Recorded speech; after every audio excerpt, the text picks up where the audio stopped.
The fluorescent lights of the pediatric intensive care unit had become my entire world. My daughter Emma, just 3 months old, lay in the incubator with tubes running from her tiny body. Respiratory syncytial virus, the doctors said. Critical but stable.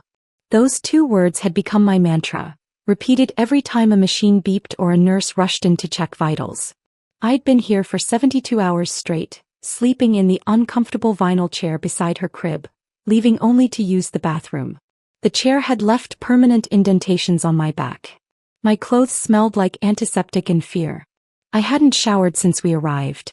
None of it mattered compared to watching Emma's chest rise and fall, counting each breath like a prayer. My stomach had stopped growling around hour 50. Now it just ached, a dull, constant reminder that I hadn't eaten since the granola bar I'd grabbed before the ambulance came. The hospital cafeteria had closed hours ago, and I couldn't leave Emma's side long enough to find food elsewhere. What if something happened while I was gone? What if she needed me and I wasn't there? The vending machines on this floor had been emptied yesterday. I checked twice. My wallet had $43 in it, but that didn't matter when there was nowhere to spend it and no one to watch Emma while I searched. I pulled out my phone and opened the family group chat. Mom, Dad, my older sister Jennifer, and my younger brother Marcus. Surely one of them could help. I haven't eaten in days, I typed, my fingers shaking slightly from exhaustion and hunger. Please bring food. Anything. I'm at City General, Pediatric ICU. The 3 dots appeared almost immediately. Mom was typing. You chose to be a single mom, deal with it. I stared at the message, waiting for the follow-up, the clarification, anything that would make it not mean what it clearly meant. But nothing came. Then Jennifer's message popped up. We told you not to have that baby. Actions have consequences. Marcus added his contribution. Can't bail you out of every bad decision, sis. Dad's message was last. Your mother's right. You made your bed. I set the phone down carefully on the small side table, my hands no longer shaking. Something cold and clear settled over me. I looked at Emma's tiny chest rising and falling with the help of the ventilator, and I made a decision. Understood, I typed back. Then I muted the group chat. A nurse named Patricia found me around 2 a.m., crying silently beside Emma's crib. She didn't ask questions, just disappeared and returned 20 minutes later with a turkey sandwich, apple slices, and a bottle of water from the staff break room. She sat with me while I ate, talking about her own daughter, now grown. Family can be complicated, she said quietly, and I nodded, unable to speak past the lump in my throat. Emma began to improve on day 5. The doctor said her oxygen levels were stabilizing. By day 7, they moved her out of intensive care into the regular pediatric ward. The relief nearly broke me. I cried in the bathroom for 20 minutes, the kind of crying that comes from somewhere deep and primal. By day 10 we went home to my small apartment, just the 2 of us. The apartment had never felt so empty and so full at the same time. Emma's breathing was still raspy, requiring breathing treatments every 4 hours. I set alarms, kept detailed logs, and called the pediatrician twice a day with updates. I blocked out the memory of that group chat, filed it away in a place I wouldn't have to look at it. But late at night, during the 2 a.m. breathing treatment, I'd remember Mom's words. You chose to be a single mom, deal with it. The words echoed in the quiet apartment. I went back to work at the consulting firm 2 weeks later. Emma in daycare, my life a careful balance of bottles and deadlines and sleepless nights. My boss had been understanding about the hospital stay, but understanding only went so far. I had clients to manage, presentations to give, reports to file. Every morning I dropped Emma at Little Sprouts daycare at 7:15 a.m. Every evening I picked her up at 6:30 p.m., rushed home, did the bath bottle bed routine, then opened my laptop to finish the work I couldn't complete during office hours. On weekends I meal prepped, did laundry, cleaned, scheduled doctor's appointments, and paid bills. There was no margin for error, no safety net. I didn't reach out to my family. They didn't reach out to me. The silence was easier than I expected. No obligatory Sunday dinners where they'd make comments about my choices. No holiday gatherings where I'd feel like the family disappointment. Just me and Emma building our own little world. 6 weeks after that night in the hospital, my phone buzzed with a notification. The family group chat still muted. I almost ignored it, but something made me open it. Maybe curiosity. Maybe the small part of me that still hoped they'd acknowledged what they'd done. Mom had sent a message to everyone. Our restaurant is failing. Need $5,000 to make rent and payroll.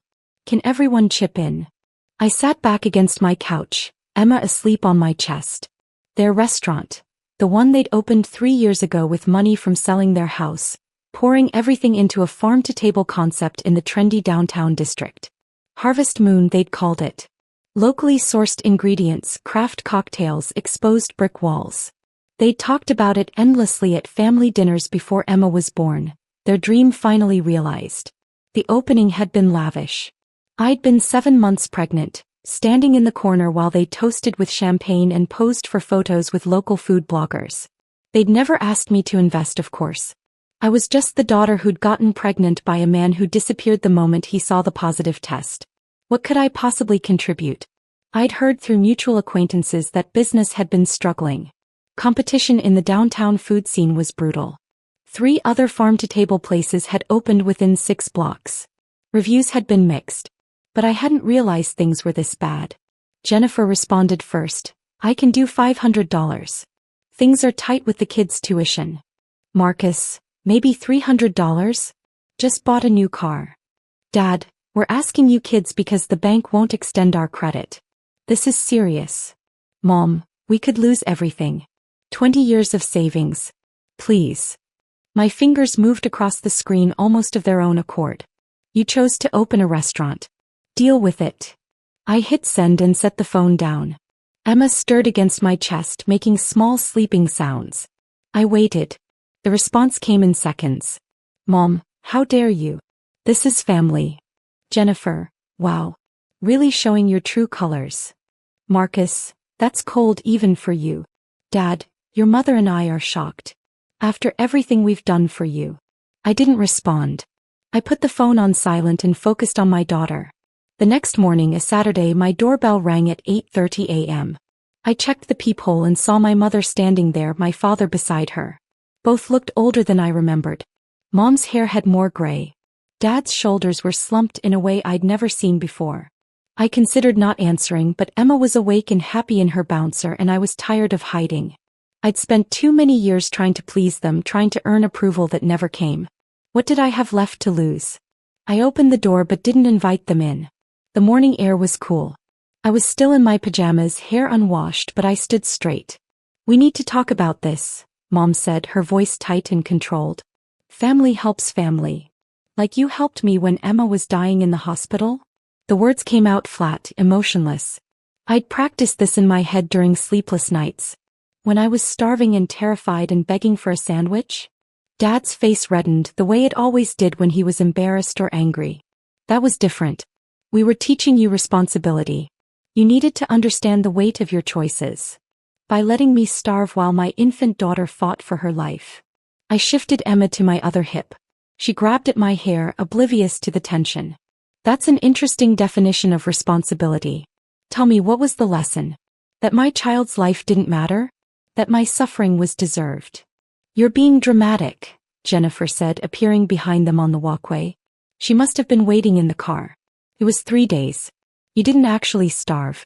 Don't be hysterical. I looked at my sister, the one who'd always been the favorite. Perfect grades, perfect husband, perfect kids in their perfect private school. She'd never made a mistake in her life, never needed help she couldn't pay for. You're right, I said calmly. I didn't starve. I didn't die. Emma didn't die, though it wasn't for lack of trying on that virus's part. A nurse I'd never met before, a complete stranger named Patricia, fed me from the staff break room because my own family told me to deal with it. I paused, letting that sink in. So now I'm telling you the same thing. Deal with it. Mom's eyes filled with tears. We could lose the restaurant. Lose everything. Then you'll understand exactly how I felt watching my daughter struggle to breathe while my stomach ate itself and my family told me I deserved it. I started to close the door. Now, if you'll excuse me, Emma needs her breakfast. Wait, Dad said, his hand catching the door. What if we apologize? Would you help then? I looked at him, really looked. He was serious. He thought an apology now, 6 weeks later, extracted under financial pressure, would somehow fix this. You don't get it, I said quietly. I don't have $5,000 to give you. I'm a single mother working 60-hour weeks to afford daycare and rent. But even if I did, Even if I had $50,000 sitting in the bank, I wouldn't give it to you.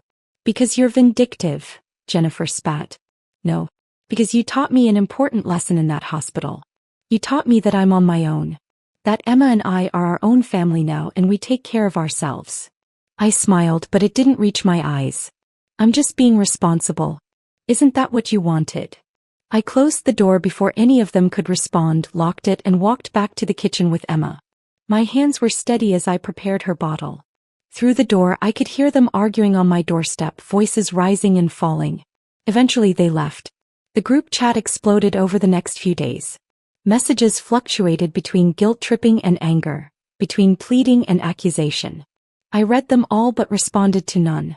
Marcus tried a different approach. Look, I get you're mad about the hospital thing. But this is Mom and Dad's entire life. They're going to lose the house if the restaurant fails. I finally responded, they already sold the house to open the restaurant. Or did you forget? The chat went quiet for several hours. Then Dad sent a private message just to me. Your mother is having panic attacks. The stress is making her sick. I know we hurt you. I know we should have been there. But please. We're your parents. I stared at the message for a long time, Emma playing with her toys on the blanket beside me. I thought about that night in the hospital, the fluorescent lights, the fear, the hunger. I thought about Patricia, the nurse, a stranger who showed me more kindness than my own family. You were my parents, I typed back. Past tense. You made your choice when I needed you most. Now live with it. I blocked his number. Then I blocked all of them. 2 months later I saw that the restaurant had closed. The windows were papered over, a for lease sign hanging in the door. I'd driven past it on my way to a client meeting downtown. The sign also advertised turnkey restaurant space available, with a realtor's phone number. I felt nothing looking at it. No satisfaction, no guilt, nothing. It was just a building where people used to eat. Another failed business in a competitive market. The sidewalk table where they used to serve weekend brunch was gone. The chalkboard sign announcing daily specials had disappeared. I heard through a mutual friend that my parents had moved in with Jennifer, that they'd filed for bankruptcy, and that Dad had gone back to work at 63, doing consulting for his old firm. Mom wasn't speaking to anyone outside the family. They blamed me for not helping, for being cruel, for choosing revenge over family. The narrative they'd constructed was simple. I could have saved them and chose not to. But here's what they never understood. It wasn't revenge. Revenge would have required me to care, to want them to hurt the way they'd hurt me. I simply didn't care anymore. They'd severed something fundamental that night when I sat starving beside my sick child and begged for help. They'd shown me exactly how much my well-being mattered to them, how much Emma mattered to them. And I'd learned the lesson. Emma is 8 months old now. She's healthy, hitting all her milestones, laughing at everything. We have our routines, our little life. I got a promotion at work. I found a better daycare. I made friends with other single moms who understand what it's like to do this alone. Sometimes I wonder if I should feel guilty. If I should have been the bigger person, helped them despite everything. But then I remember those 3 days. The hunger, the fear, the crushing loneliness of being told to deal with it by the people who were supposed to love me unconditionally. They taught me to deal with it. So I did. Just not in the way they expected. Last week I got a message from a number I didn't recognize. It was Marcus texting from a new phone. Mom's in the hospital. Heart problems from the stress. She's asking for you. I read it twice, then blocked the number. I chose to be a single mom and I dealt with it. Now they could deal with their choices too. Emma and I were doing just fine.